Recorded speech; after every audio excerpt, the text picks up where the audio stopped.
Welcome to Fearless with Jason Whitlock. I am Jason Whitlock, your host. Thank you so much for joining me today. We have an awesome show today, a show better than yesterday's show even. A show better because, wow, that Monday Night Football game last night was fascinating and interesting. An awesome show today because LeBron James, in about 58 minutes, is supposed to make some big announcement. The second version of the decision or the indecision or whatever it was, I don't know, 15 years ago, 10 years ago, however long ago the decision was, 12, 13, 14 years. I can't even remember, but he's doing the second decision at noon Eastern time, 11 Central time. We'll be all over it. I've invited Jay Skapanik, Scap Attack, and Steve Kim to the second hour of the show, and hopefully we'll be discussing whatever it is LeBron James is announcing. But before we get to LeBron, we'll talk some football.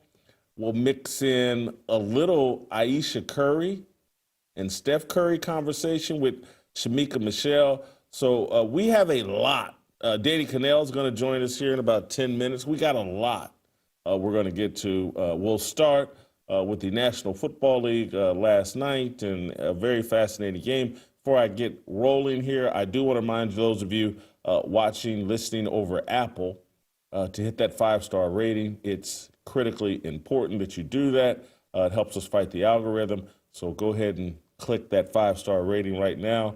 And I want to remind you all of what our purpose here is and give a big shout out, thank you, to Preborn. Preborn is the organization that helps support our worldview that life begins at conception, and they do that by providing expectant mothers who are considering abortion. They provide them an ultrasound. They introduce the heartbeat of the baby, the image of the baby while still in the womb. That woman, that mother, is now more than twice as likely to choose life. That's when Preborn steps in and steps up, supports that woman and child for up to 2 years. This diapers, whatever, just to emotionally help the woman, the whole nine. They got it covered because we cover Preborn. We donate and give to Preborn and make it possible for them to provide these women ultrasounds and the support they need for up to 2 years. We do it by donating 2 different ways. We can hit pound 250 on your smartphone, pound 250, say the keyword baby, pound 250, keyword baby on your smartphone, or visit preborn.com/fearless. That's the way I prefer to give. It's going to make your heart feel good. It's going to make God feel good about you. It's going to put a smile on God's face. It's going to put a smile on some baby's face. You're going to help save a baby's life because that's what Preborn does. They do it, whether $28 at a time for an ultrasound, whatever you can afford to give, monthly, one-time donation. It all goes to a great cause. Preborn. 2 ways to give. Pound 250, say the keyword baby, pound 250, keyword baby, or visit preborn.com/fearless. All right, let's get to it. Let's get to last night's Monday Night Football game that the Jacksonville Jaguars, can I say the word mysteriously won? That was a very tripped out ending to that Monday Night Football game, or the whole Monday Night Football game was just tripped out, but particularly the ending. Trevor Lawrence and the Jacksonville Jaguars are down 28-24.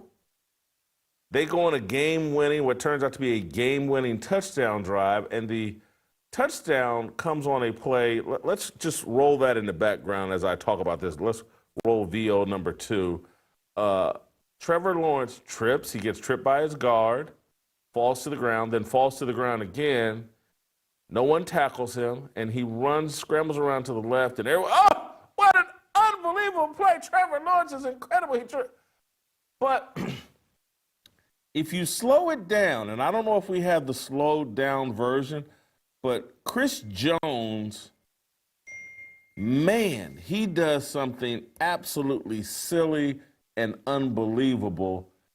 He quits on the play. And Chris Jones is an all-time great Hall of Fame defensive tackle, the best defensive player on the Kansas City Chiefs.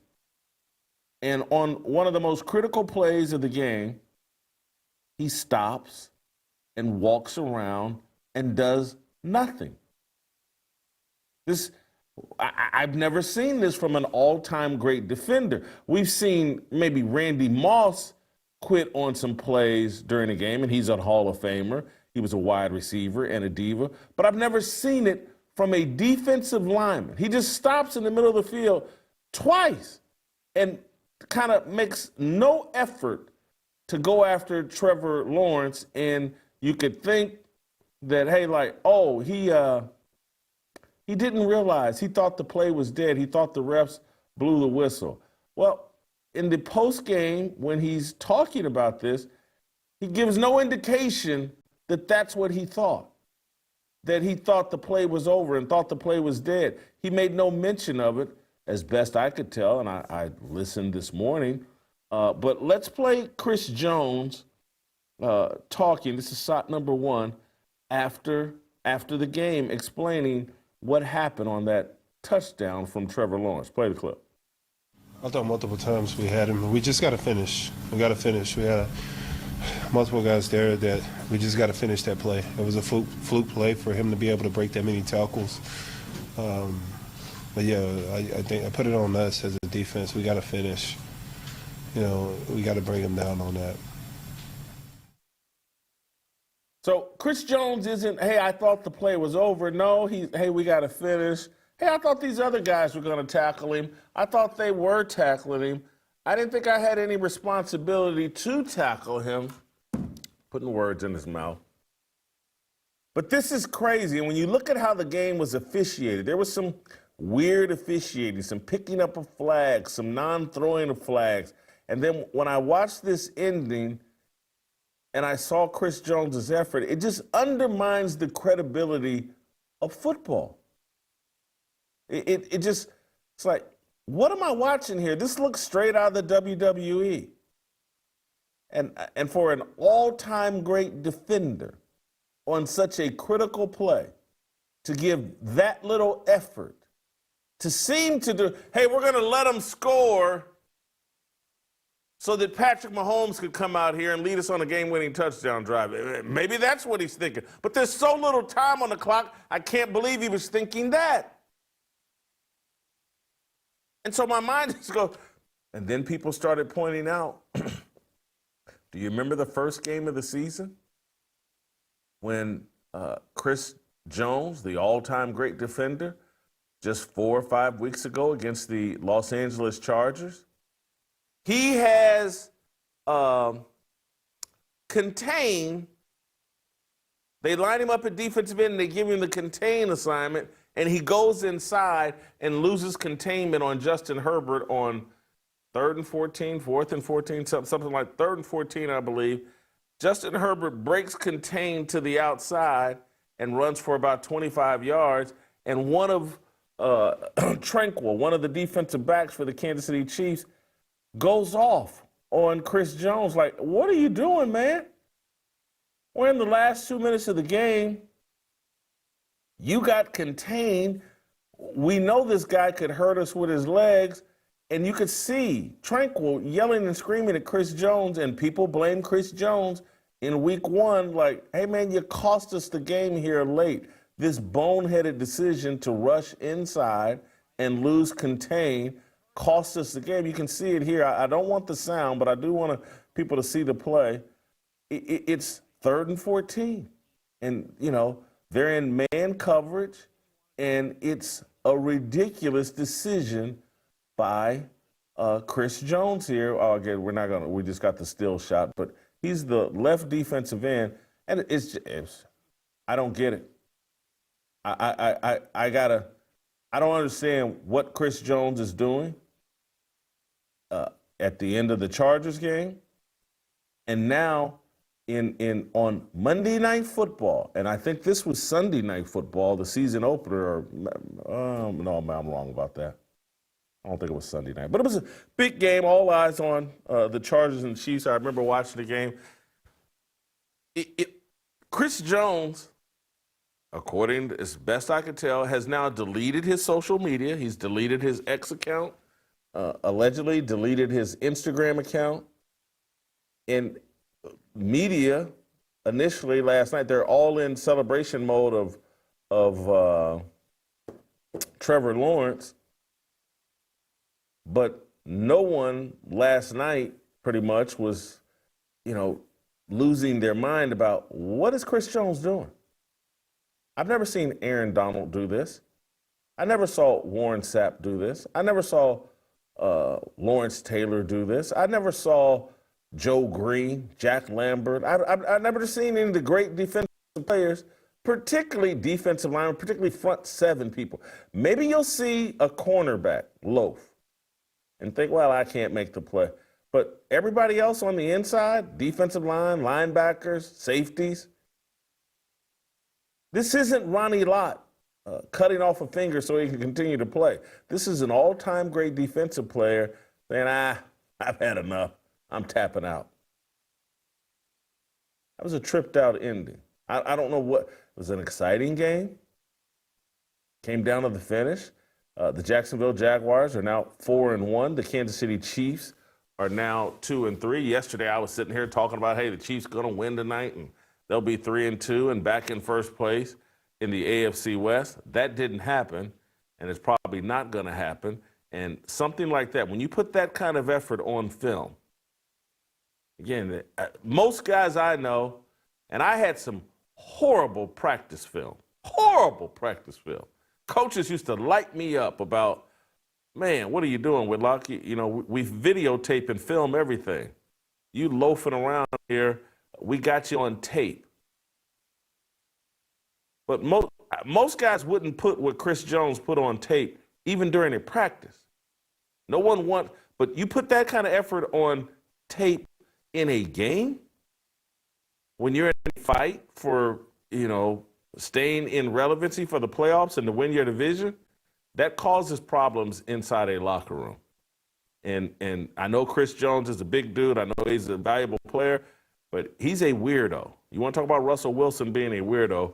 Chris Jones last night put something on tape that brands him a weirdo, and it's going to be hard to get the stench of that effort out of the Kansas City Chiefs locker room.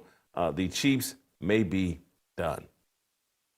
All right, so I wanted to get that off my chest before we brought in Danny Kanell. We'll ask Danny Kanell about it. We got some other NFL questions. We'll ask Danny Kanell, but got some college football stuff we want to talk with Danny about. Bill Belichick is getting roasted in North Carolina by the media. I mean, roasted. We'll get Danny Kanell's thoughts on that. Steve Sarkisian's making excuses for the Texas Longhorns. We'll ask Danny about that. Anyway, stay tuned. Danny Kanell. A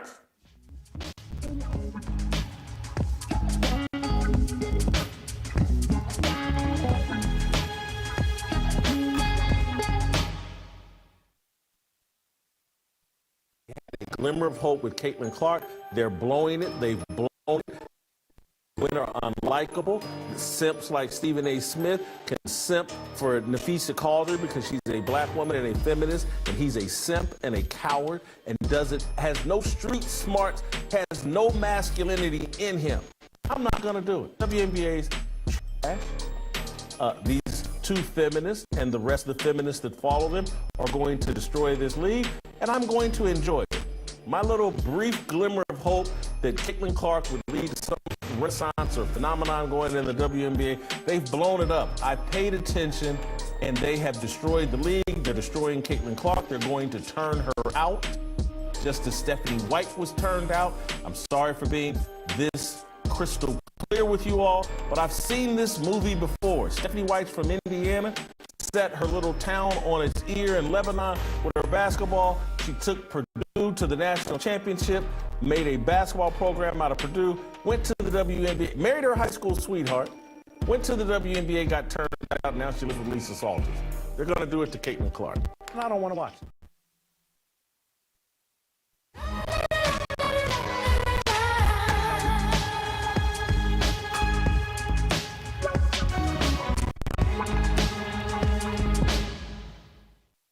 All right, welcome back. Danny Kanell joining us. Danny, did you watch Monday Night Football last night? And we'll start with Chris Jones. Have you ever seen an all-time great defensive player put that kind of effort on tape on Monday Night Football or any NFL game? Not in that moment. I'm sure if you went down maybe in a first quarter, you're trying to manage a game, you might try to take a play off, but you're not going to make it that obvious. And I've never seen it with the game on the line. Like, this is game on the line. It's the fourth quarter. Time is running out. Someone has to step up a play.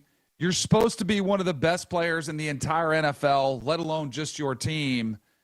And you stand around and watch. It's inexcusable. It really is. And, I get the feeling that Chris Jones, he's 31. He's been around the league 10 years. He's made a boatload of money. I think this is one of those situations where you get a little fat and happy and you start feeling good about yourself and you don't care as much about winning as you used to. You don't care much about what people think as you used to, including your own teammates, which is where I think will be the most interesting conversations after this game. What do his teammates say about the effort? They cover for him, or do they call him out? Because I think he needs to be called out by somebody on that in that locker room, including Patrick Mahomes. Well, he started the season against the Chargers and was involved in a play there where he lost contain, clearly broke his assignment, went inside on a critical 3rd and 14. And Tranquil, one of their safeties, called him out right there on the field. I mean, he bickered and argued with him. And so this isn't going to go unchallenged, but they need Chris Jones so bad that you can challenge him, but can you really challenge him? This type of effort, the organization, Andy Reid and they may have to suspend, fine, something, because I don't know if this is a situation where the players can police it. Yeah, this is going to be tricky because he is one of the faces of your franchise. You're invested heavily in him financially. You don't want to lose him and have him turn it off for the season and just shut down emotionally. I think this is one where Andy Reid should call Chris Jones into the office and have a little sit down with him. I think that's the first thing. Find out where he is. What was he thinking? What was his excuse? Did he see Trevor Lawrence fall twice? But even if he did, he still could have chased him down at the end of the play. And most of the defensive players I've ever played against, or you experienced this too, it's almost annoying how they go till past the whistle. Like if there's an incomplete pass, and I was always annoyed because you throw an incomplete pass and it's down on the ground, and like some defender would be all excited. He'd pick it up like it was a scoop and score, and you're like, calm down. It's not. And this is the opposite of that. Like he shut it down before the play was over. So I think the first step Andy Reid should do is talk to him in private. And I think Andy Reid might even want to have a talk with some of his other leaders on the team, have them talk to him in private. I think that's probably the best step. And then that's assuming it hasn't happened already. You mentioned the play that happened in the Chargers. You wonder if this has happened already. Now, if that's happened, then you have a way more significant problem. But I think having a talk with them personally, having some of your leadership, even calling him a home, saying, hey, we got to get your guy. We got to get him on the same page. We need him. We need him to invest in this season because, again, it looks like somebody who's made a lot of money, who doesn't care as much as maybe he did in his third or fourth year in the league. And it doesn't matter how good you are. If you mail it in situations like that, you're going to get more of that until he changes his attitude. Yeah, I think this is another unintended consequence of the players making so much money. Because in football, there are always guys that play the game because they absolutely love the game. And then there are guys that play the game because they're good at the game and they're kind of indifferent about how much they love the game. And I think that's why in recent years we've seen guys, I can't remember the name of the Colts defensive back that quit in the middle of a game at halftime. Said, I'm just done, I'm retiring. And we'll see guys in season admit, hey, I'm done, I don't care. I think clearly Chris Jones at 6'5" and 270, he's got the talent for the game, but what's becoming clear is he doesn't really love it. He's not LT that like, this is my whole identity. And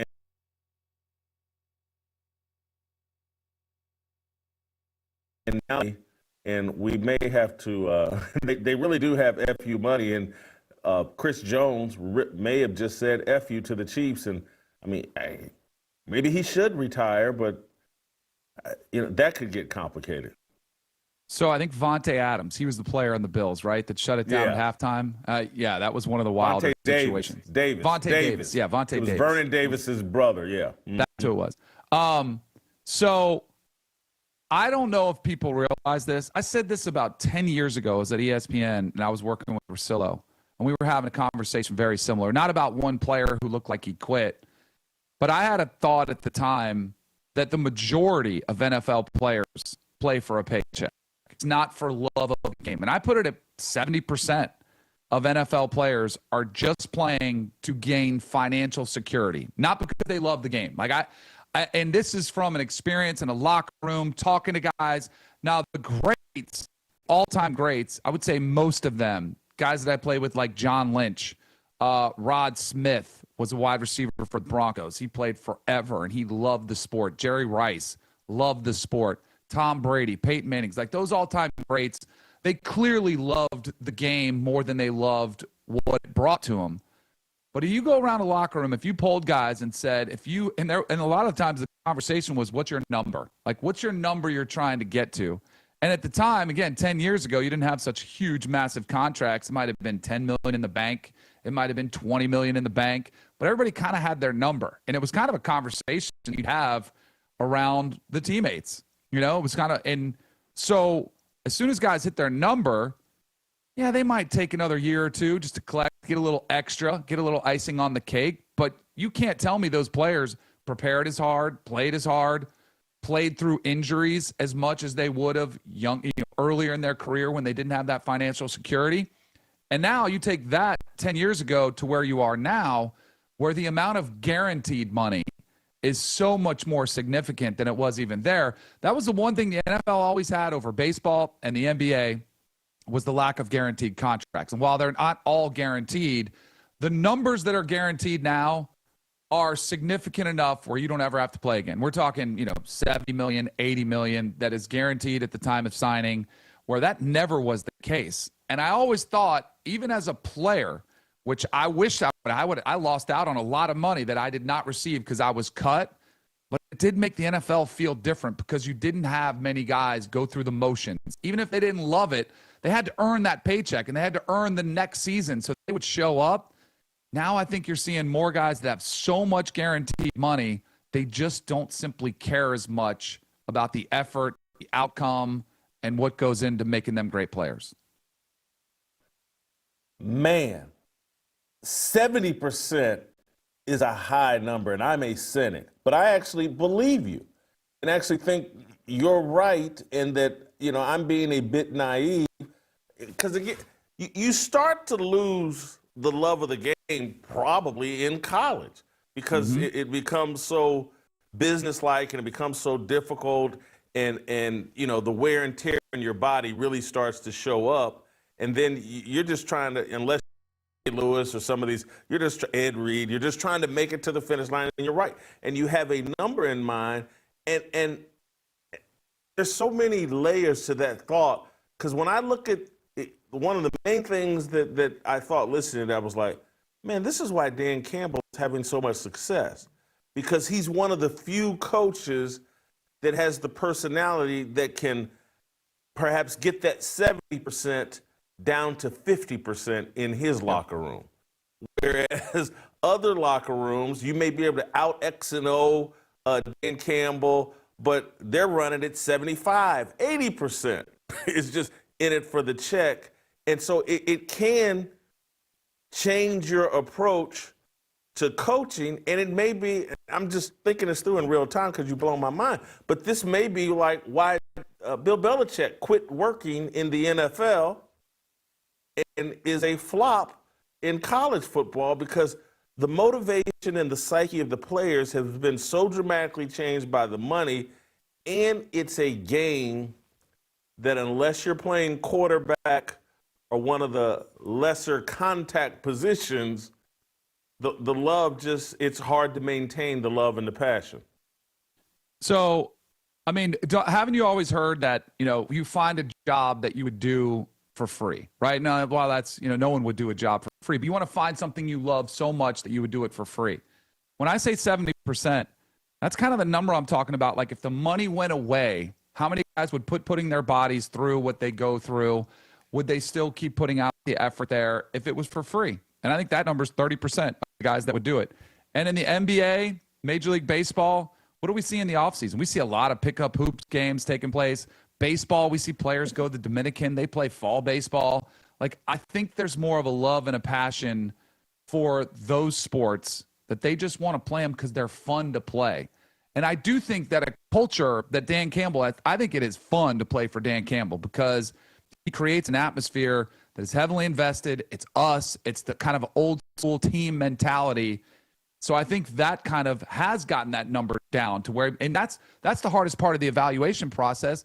I remember John Gruden, and every coach would do this, but you know when Gruden would talk to his players, his quarterbacks, and he still does it, and he would ask them, and I got asked this at the Combine, how much do you love football? How much do you love the sport? And every coach wants to know that because they want the player that truly loves the sport. But any player at a Combine interview isn't going to say, well, it's all right, I just want to make 10 mil. No, they're all going to tell you, I love football. I'm a gym rat. I'm in there studying film, all day long. And yet that's not the reality of what guys' mindset really is. A lot of them love the fame, they love the money, and they love what it brings them long term. And as soon as that's done or they've got their number, they're going to start going through cruise control. And that's what I wonder with a Chris Jones. If he's at the point of his career, 10 years in, multiple Super Bowl rings, financial security, if he's sort of on cruise control. Like, I don't need to make that play. I'm fine, That's a problem for the league. That's a real problem for the league. That's why they fought guaranteed contracts for so long. Yeah, this is, and this, man, you've blown my mind and made me think about things. This may be why they're leaning so hard into flag football. And, hey, let's play flag football in the Olympics and have our guys, because this current deal may not be sustainable. That may be why, the whole gambling thing, they've leaned so heavily into gambling. Hey, watch because of the gambling and ignore the fact that the players really don't want to play. I was literally just talking to a longtime NFL player, and I'll get him on the show and let him say it, but I'm not going to say his name. But he was talking about, he used to play for the Baltimore Ravens, and he made some comments that I didn't follow up with him on just in private because I didn't know where he was going. But the Ravens got a lot of injuries right now. And he was kind of calling BS on all the injuries and suggesting that, like, man, some of these guys ain't really hurt. And this is a guy that's still connected to the franchise, played there a long time. And now I hear him completely different. You've helped take some scales off my eyes, Danny. This is great stuff. I guarantee you when they see some of the other all-pros out and they're thinking, man, this may be not great for me financially if I have a poor game on tape without my guys next to me, if I have a poor performance. So I'm just going to shut it down. Like, and the guaranteed money, and if the coaches could sniff that out 10, 15 years ago, they might be worried about getting cut. Now they don't really have that fear because of the guaranteed money that's there. I do think it's a real issue, and I think it's the hardest evaluation for coaches to make, both coming out of college, find out who truly wants to be great versus who wants to gain financial freedom, and in free agency, same thing. And you've got to try so hard to do your due diligence and find that out, but it's almost impossible to do. Danny, I want to move on to Bill Belichick here. Wow, because you've given me a lot to think about. But I want to play you this news clip. Bill Belichick's getting lit up in North Carolina. Local news media is really tearing into him. I think this guy's name's Pat Welter. He works for, I think, WRAL TV in North Carolina. Let's play the clip. Yeah, there's no culture, no organization. It is a complete disaster. Those are the kind of quotes I'm getting from sources with firsthand knowledge of the inner workings of Bill Belichick's football program. So we talked to players, parents, members of the coaching staff, the board of trustees, and the athletic department to try to paint a complete picture of what's going on behind the scenes here. According to sources, a divide formed naturally when Belichick was hired. Background players versus the transfers. The way Belichick has run the program hasn't bridged the gap. It's only made it grow.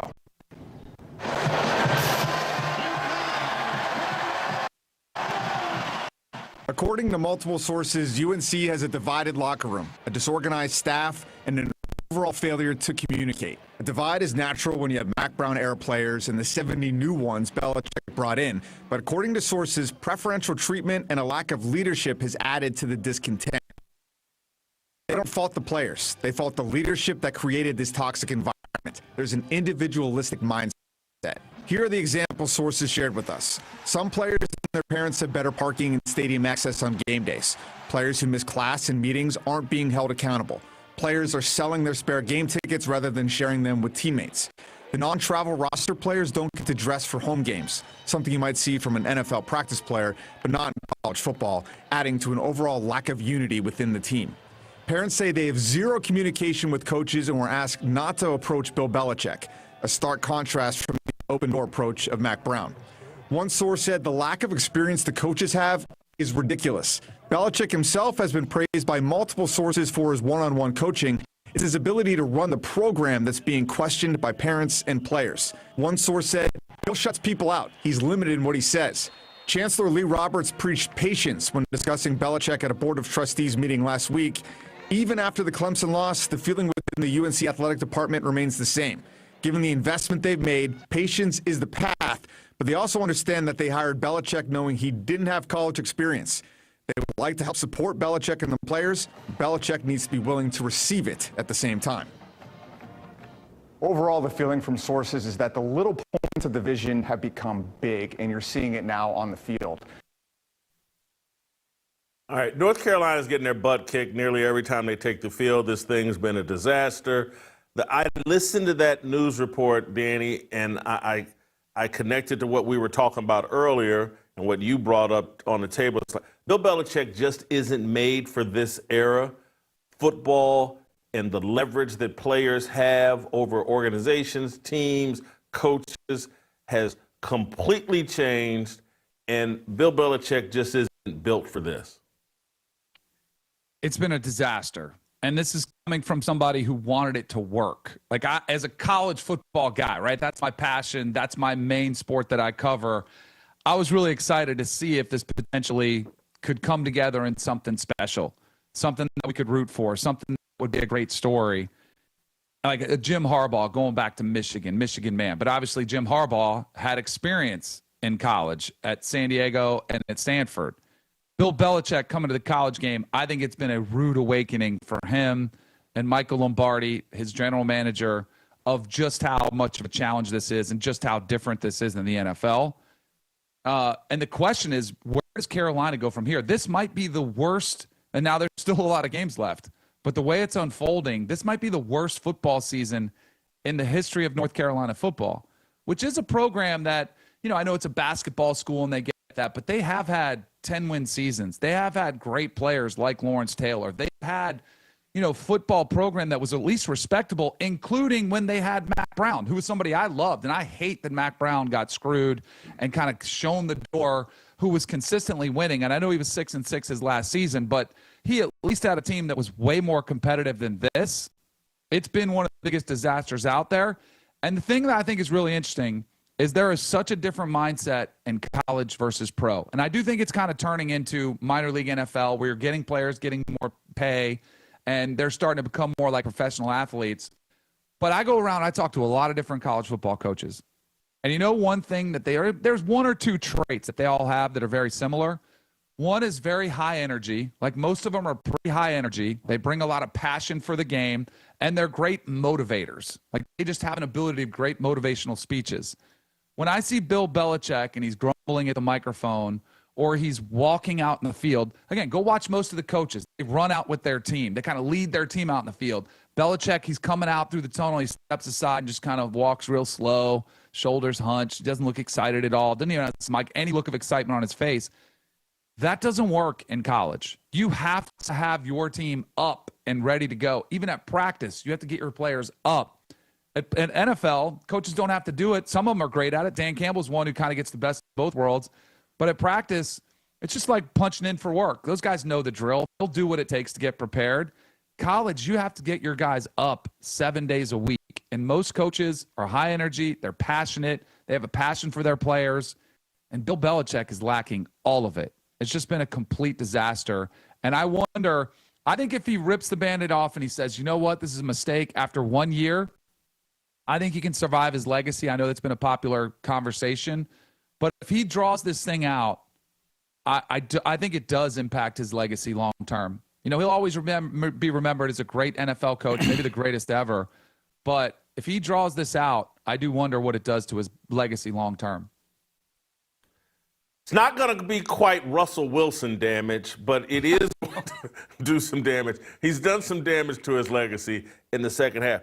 Danny, I was expecting you to go here, but let me see if I can make a point as powerful as you did about the 70% deal. Listening to you talk, me re-listening to the WRR, the TV report, and you mentioned high energy and great motivator. And where I think energy and motivation come from with a lot of these coaches is I'm seeing more coaches, in my view, lean into their faith walk as part of their motivational instruction to their team. And I can remember Tom Allen had some, I believe this is right, this is the guy that was before Kirk Signetti, had some success at Indiana, and a lot of it came from his faith walk, and that established a connection with his players. And this is at the height of like the Black Lives Matter deal, if my memory's right. And the players at Indiana just love Tom Allen. And it's because he led with his faith, and that bridged the gap with all the Black Lives Matter garbage. And it's like, man, I just love my coach. And I think I've seen Lane Kiffin acknowledge his faith walk publicly more. I'm seeing coaches understand, like, man, they put me in a tight spot here. You know, that they've changed up all the dynamics. They got this whole racial conversation going on. But my greatest shield is to put on the armor of God so that I can connect with these guys. I look at Ohio State and what Ryan Day and what they got going on in their locker room and the success they keep having. And Bill Belichick, you know, I don't know if he has a thought outside of an X and O, a defensive X and O. Who knows if he has a relationship with God? He seems to keep everything so impersonal that he just can't connect with players on that level. And so that's where I think Bill may be out of step. And what seems to be the antidote for this highly divisive era that we're in is you better be right with God and you better be willing to share it with your players. Yes, I don't think it's a requirement, but I think it helps. I mean, I chose Florida State because Bobby Bowden was a man of faith. He came into my house and we prayed together, and that was a huge reason. Mark Richt was my quarterback coach, another one that had devotions. We read a devotion before our quarterback meetings every day before practice. It only took 5-10 minutes, but it was meaningful to me. And so, and you mentioned Ohio State. They've had a revival there on campus that the football players are actually leading on campus. I think those are great stories. But I think ultimately it has to be there's something bigger than yourselves. And I think some coaches use that for faith. Dabo Swinney's a great one. It has to be bigger than yourselves. There's an unselfishness about faith where you look out for others greater than yourselves. But at the very least, you've got to sell the team is more important than yourself. And that was probably the most concerning thing I've seen or read about Bill Belichick is it's very individualistic, and guys are getting preferential treatment. His guys versus Mac Brown's guys. You can tell there's factions within inside that locker room. So whether it's faith that he has to get them to come together or trying to build some sort of team environment where there is something more important than myself, it's only going to continue to go sideways or worse downhill. You need to find the piece. There's a piece from Michael Lombardi that he wrote. It's like 1,500 words, and it's an essay that he wrote to the boosters, alumni, backers of North Carolina. And it's laugh out loud funny. He goes back and he talks about growing up in Pennsylvania, and then he talks about Sam Preston and the job he did with the Sixers. And I kid you not, the last paragraph says, we all need to stick together at Carolina and trust the process.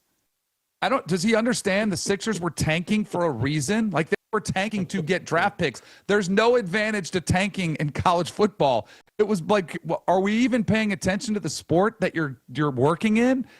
It's worth going to look up because it is so out of touch. And by the way, the personnel evaluation has been one of the major problems for North Carolina because they did spend a lot of money on players that aren't very good. So somebody has to take the ownership of misevaluating a lot of those players they signed in the transfer portal.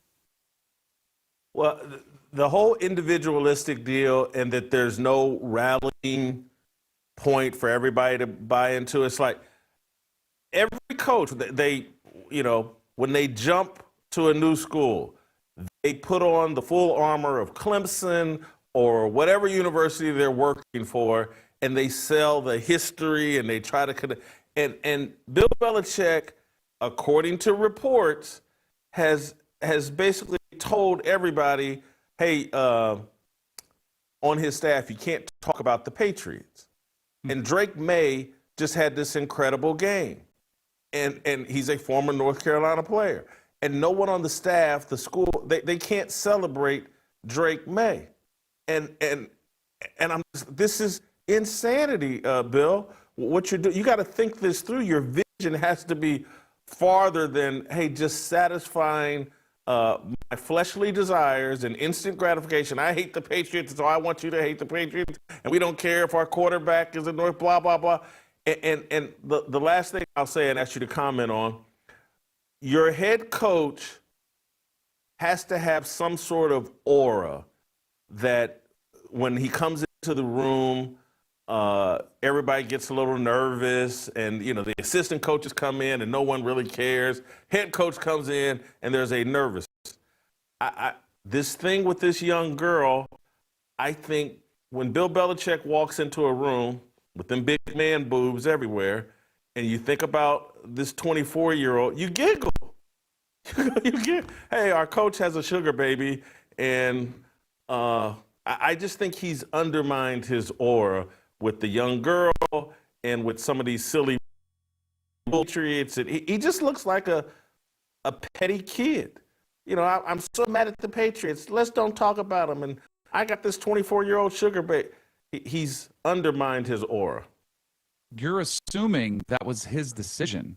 You know who's the CEO of Belichick Productions? I forget her title, but she's in charge of a lot of his social media, a lot of his policies. She might be the one that has mandated that he doesn't talk about the Patriots. Hey, baby, you got screwed by them. You're the greatest coach of all time. You shouldn't be out there. Don't even acknowledge them on social media. Maybe that mandate is coming from her. And you talk about the jitters in the locker room.